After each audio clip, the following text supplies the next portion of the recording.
Hello friends, welcome to more creative. दोस्तों, आज 9 अप्रैल दिन गुरुवार है, वही हिंदी महीना बैसाख और कृष्ण पक्ष की सप्तमी है। तो चलिए शुरू करते हैं आज की बड़ी खबरें। यदि आपको खबरें पसंद आए तो वीडियो को लाइक जरूर करिएगा और इसी प्रकार की खबरों के लिए चैनल को सब्सक्राइब कर बेल आइकन पर क्लिक कर दें। दोस्तों, खबरें पूरी पाने के लिए वीडियो अंत तक जरूर देखिएगा और आप हमें प्रदेश के किस जिले से देख रहे हैं कमेंट बॉक्स में जरूर बताइएगा। दोस्तों, एलपीजी सिलेंडर पर गुड न्यूज आई है। रेट कम करने के लिए प्रधानमंत्री मोदी के पास पहुंचा है प्रपोजल। इस महंगाई के दौर में एलपीजी सिलेंडर उपभोक्ताओं के लिए बड़ी खुशखबरी आ सकती है। सीटीआई ने प्रधानमंत्री मोदी को पत्र लिखकर रसोई गैस पर टैक्स खत्म करने का प्रस्ताव भेजा है। यदि सरकार कमर्शियल सिलेंडर पर लगने वाले 18% जीएसटी को हटाती है तो इसकी कीमत सीधे 317 रुपए तक कम हो जाएगी। वहीं घरेलू सिलेंडर पर 5% टैक्स हटता है तो इसकी कीमत 43 रुपए कम हो जाएगी, जिससे आम जनता के किचन का बजट सुधरेगा। यदि सरकार घरेलू गैस सिलेंडर पर लगने वाले 5% जीएसटी को हटा देती है तो उपभोक्ताओं को सीधी बचत होगी, जो छोटे परिवारों के मासिक बजट को संतुलित करने में काफी बेहतर होगा।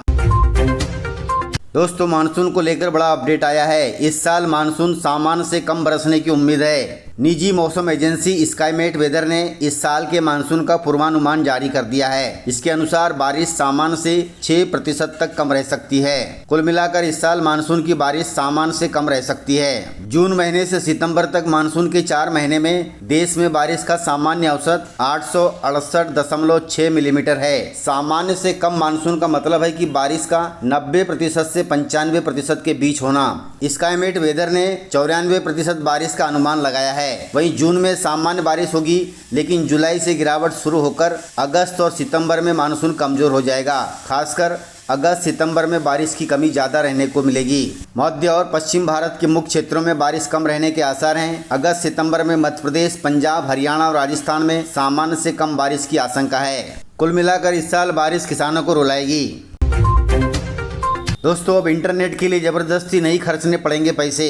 ट्राई यानी भारतीय दूरसंचार विनियामक प्राधिकरण ने एक प्रस्ताव टेलीकॉम कंपनियों के समक्ष रखा है। प्रस्ताव के तहत उन्हें सिर्फ फोन कॉल और एसएमएस वाले प्लान अनिवार्य किए गए हैं। यानी कि सभी टेलीकॉम कंपनियों को इस प्रस्ताव के अनुसार कम से कम एक प्लान ऐसा ऑफर करना पड़ेगा जिसमें इंटरनेट के लिए पैसा नहीं लिया जाएगा। साथ ही प्लान में सिर्फ कॉलिंग और एसएमएस की सुविधा मिलेगी। जानकारी के अनुसार इस प्लान की कीमत एक नॉर्मल रिचार्ज प्लान जिसमें इंटरनेट की सुविधा भी मिलती हो उससे काफी कम होगी। ट्राई के इस फैसले से ऐसे लोगों को ज्यादा फायदा होगा जो इंटरनेट कम चलाते हैं लेकिन फोन कॉल और एसएमएस ज्यादा चलाते हैं। कुल मिलाकर जिन लोगों का काम बिना इंटरनेट के चल जाता है उनके लिए ये प्लान बहुत अच्छे साबित हो सकते हैं। दोस्तों, मध्य प्रदेश में किसानों को बड़ी राहत मिली है। अब साल में एक बार ही चुकाना होगा फसल ऋण।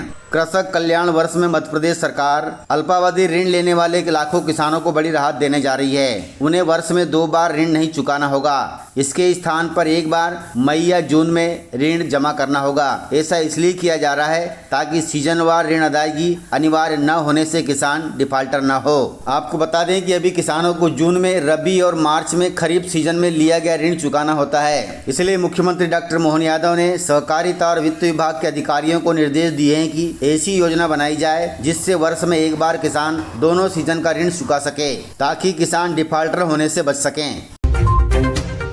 गाइस, पूरे देश में मांग उठ रही है कि बंद हो किताबों की मुनाफाखोरी। चाहे मध्य प्रदेश हो, छत्तीसगढ़ हो या फिर राजस्थान हो या फिर देश का कोई भी अन्य राज्य हो, प्राइवेट स्कूलों में फीस के साथ किताब और यूनिफॉर्म को लेकर मनमानी चरम पर स्थिति पहुंच गई है। वहीं पेरेंट्स का आरोप है कि स्कूल प्रबंधन तय दुकानों से ही महंगी किताबें और यूनिफॉर्म खरीदने का दबाव बना रहे हैं। ऐसे में इन सरकारों को संज्ञान लेना चाहिए और प्राइवेट स्कूलों की मनमानी फीस पर लगाम लगाना चाहिए। आपको जानकारी होगी कि नेपाल में नए प्रधानमंत्री ने पूरे देश में प्राइवेट स्कूल बंद कर दिए हैं। अब किसी का भी बच्चा सरकारी स्कूल में ही पढ़ेगा। यह फैसला बहुत ही अच्छा फैसला है। हमारे देश में भी ऐसा ही होना चाहिए।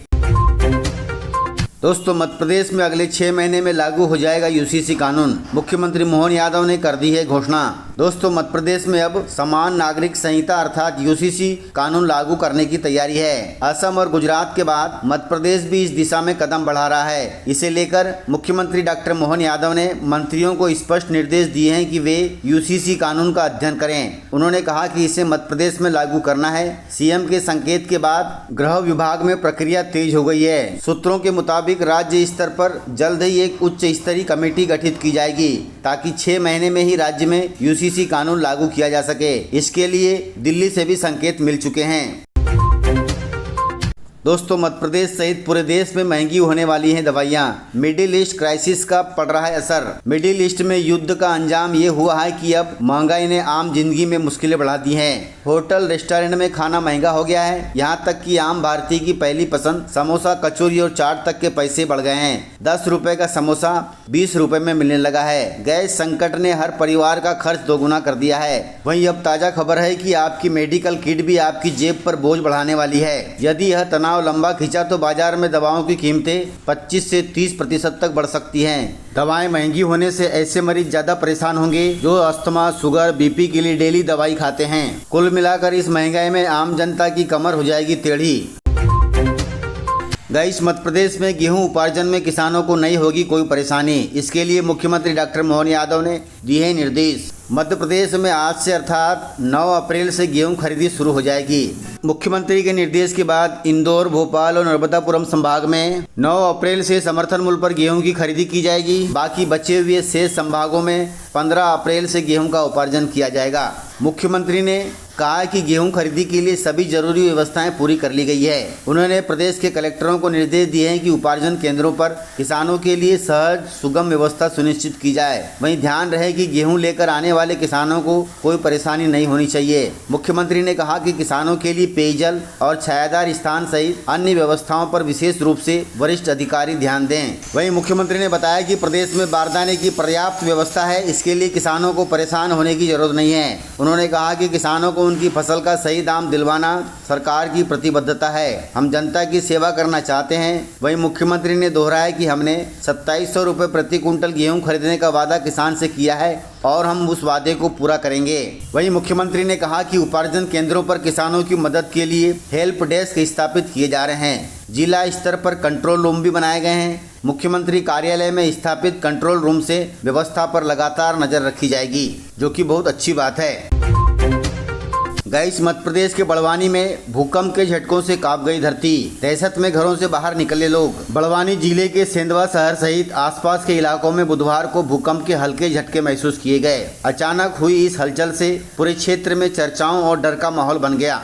रिएक्टर स्केल पर भूकंप की तीव्रता 3.4 दर्ज की गई। दोपहर के समय जब लोगों ने जमीन में कंपन महसूस किया तो ग्रामीण लोग सुरक्षा के मद्देनजर तुरंत अपने घरों से बाहर निकल गए। वहीं सेंधवा के भी अलग अलग इलाकों में लोगों ने एक दूसरे से संपर्क कर कंपन की पुष्टि की।